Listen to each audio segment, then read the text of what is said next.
Welcome to PDP math class में आपका हार्दिक स्वागत है। प्यारे दोस्तों, जैसा कि देख रहे हैं यहाँ पर आज हम क्लास 8 का मैथ लेके आए हुए हैं और यहाँ से आपका परियोजना कार्य दिया गया है। तो परियोजना कार्य को कैसे बनाएंगे, कैसे समझेंगे, आइए कुछ प्रोसेस के साथ देखते हैं। तो प्यारे दोस्तों, प्यारे बच्चों, वीडियो के अंत तक बने रहें। जैसा कि देख रहे हैं, अगर आपके पास प्रोजेक्ट वर्क मिला है तो परियोजना कार्य कैसे बनाएंगे स्टिल फाइल में। तो यहाँ क्लास 8 का है, सब्जेक्ट आपका मैथ है। उद्देश्य क्या है कि घनाभों के पृष्ठीय क्षेत्रफलों और आयतनों के व्यवहारों में एक दूसरे के सापेक्ष परिवर्तनों की खोज करना, यानी इसी टॉपिक पर आपको परियोजना कार्य को बनाना है। तो बनाएंगे कैसे? तो दो घनाभ इस तरह से आप बना लेंगे। यहाँ स्पेस कम था, आप एक पेपर में बनाएंगे। ये दोनों स्पेस जो है एक ही पेपर में साइड में बनाना है। और विवरण क्या लिखेंगे? समान आयतनों के घनाभ। अब यहाँ लिखेंगे कि बराबर आयतनों वाले कुछ घनाभों पर विचार करते हैं, यानी जिनकी विमाएँ निम्नलिखित होती है।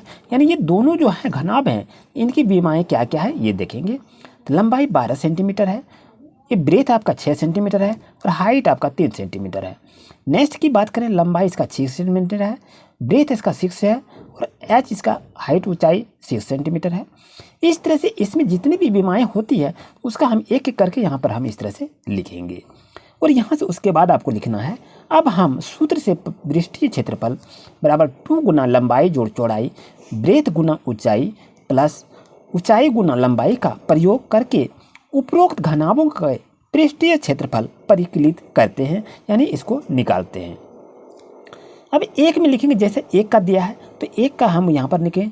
एक के लिए पृष्ठीय क्षेत्रफल क्या होगा, तो यहाँ पर इस तरह से आप परिकलित करेंगे। जैसे एक के लिए हम निकालेंगे, एक के लिए पृष्ठीय क्षेत्रफल जो का फॉर्मूला है, तो इस तरह से हम आयतन को इस तरह से हम निकाल सकते हैं। फिर दूसरा के लिए निकालेंगे, इस तरह से आप लिखेंगे और इसको फाइंड करके यहाँ पर लिखेंगे। तीसरी के लिए पृष्ठीय क्षेत्रफल इसी तरह से निकालेंगे। और यानी जितने भी सूत्र दिए हुए हैं ये पृष्ठीय क्षेत्रफल हम एक एक करके हम निकाल कर देखेंगे। अब यहाँ जैसा कि हम देख रहे हैं 4 के लिए, तो पृष्ठीय क्षेत्रफल इक्वल टू क्या है, 2 गुना 8 गुना 6 प्लस जो एरिया दिया हुआ है, इस सब में मेजरमेंट, ये सबको आप अच्छी तरह से लिखेंगे। और लिखने के बाद हम जब इसको सॉल्यूशन करते हैं, हम देखें यहाँ आपका देखिए 216 सेंटीमीटर जो है ये सबसे कम है, बाकी ये सभी क्या है, अधिक है, यानी ये आपका कम है। फिर बच्चों ध्यान रहे, उसका लिखेंगे। हम देखते हैं कि प्रत्येक घनाभ का आयतन क्या होता है। तो घनाभ का आयतन इस तरह से आप लिखेंगे और लिखने के बाद जो सॉल्यूशन दिया गया इस तरह से आप लिखेंगे। और लिखने के बाद यहाँ पर बता दूँ आपको, यहाँ पर लिखना, हम यह भी देखते हैं कि स्थिति 2 में घनाभ का पृष्ठीय क्षेत्रफल न्यूनतम है। अरे यहाँ पर जैसे हम क्षेत्रफल निकाले तो ये आपका न्यूनतम है। उसके बाद हम क्या कहेंगे, जबकि यह घनाभ एक घन है, यानी ये घनाभ नहीं है, इससे ये जाहिर होता है कि ये क्या है, ये घन है। हमको इसे प्रूव करना है, यही परियोजना का मुख्य उद्देश्य होता है बच्चों। अब जैसा कि देखें यहाँ पर तो लिख दिए। अब हम दूसरी बात, जैसे हम इसको अब लिए, अब इसमें हम देखते हैं आखिर ये क्या कर रहा है। इसकी घटना तो हम समझ गए, ये आपका घन हो गया। और इसको देखते हैं ये क्या कर रहा है। जैसे इसको जब हम यहाँ पर देखें तो ये कह रहा है कि बराबर पृष्ठीय क्षेत्रफल वाले घनाभ बराबर पृष्ठीय क्षेत्रफल वाले घनाभों पर विचार करते हैं और जिनकी विमाएँ निम्नलिखित होती है। इसकी विमाएँ क्या क्या है, तो यहाँ देखते हैं लंबाई 14 सेंटीमीटर, ब्रेथ 6 सेंटीमीटर है और हाइट 5.4 सेंटीमीटर है।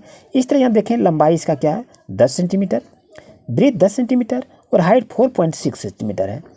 फिर इसका देखेंगे, लंबाई आपका 8 सेंटीमीटर, ब्रेथ 8 सेंटीमीटर और हाइट आपका 8 सेंटीमीटर है। इस तरह से यहाँ इसका मेजरमेंट को आप लिख सकते हैं। और इस तरह से यहाँ पूरा का पूरा जो भी प्रोसेस दिया हुआ है, इस तरह से आप अपना यहाँ कॉपी में नोट कर सकते हैं। इसी प्रोसेस के साथ यहाँ पर भी आप लिखेंगे, इनके के लिए आयतन बराबर ये दिया है, इस तरह लिखेंगे। और यहाँ पर लिखेंगे, हम देखते हैं कि इन घनाभों में से प्रत्येक का पृष्ठीय क्षेत्रफल, ये इसका मेजरमेंट जो दिया है, इस तरह से आप देखकर अच्छी तरह से इसे लिखने का प्रयास करेंगे। और जब इतना सॉल्यूशन करने के बाद आप यहाँ क्या लिखेंगे, हम यह भी देखते हैं कि स्थिति 7 में घनाभ का आयतन अधिकतम है, जबकि यह घनाभ एक घन को दर्शाता है। ये आपको क्या है, ये हम साबित किए, जैसे उसको निकाले थे ये आप साबित किए। अब ये बच्चों या निष्कर्ष क्या लिखेंगे, यदि किसी घनाभ के पृष्ठीय क्षेत्रफल में वृद्धि हो तो उसके आयतन में भी क्या होती है, वृद्धि हो जाएगी, ये आपको लिखना है। तो इस तरह हम क्या लिखे, वृद्धि हो जाता था, इसका विलोम भी सत्य नहीं है। अतः हम कह सकते हैं कि बराबर आयतनों वाले सभी घनाभों में घन का पृष्ठीय क्षेत्रफल न्यूनतम होता है और बराबर पृष्ठीय क्षेत्रफल वाले सभी घनाभों में क्या होता है, घन का आयतन अधिकतम होता है। उसके बाद अनुप्रयोग यहाँ लिख के इस परियोजना का उद्देश्य क्या हुआ कि उपयोग न्यूनतम लागत पर अधिकतम धारिता वाले पैकेज तैयार करने में तैयार होता है। बस यहाँ तक आपका कंप्लीट हो गया। इस तरह से आप प्रोजेक्ट को बना सकते हैं। नेक्स्ट क्लास में ले आएंगे और भी इसी तरह से संबंधित क्वेश्चन लेके आएंगे। तो प्यारे बच्चों, दोस्तों, अगर चैनल पर नए हैं तो इसी तरह से न्यू वीडियो पाने के लिए अभी चैनल को सब्सक्राइब करें। Thank you.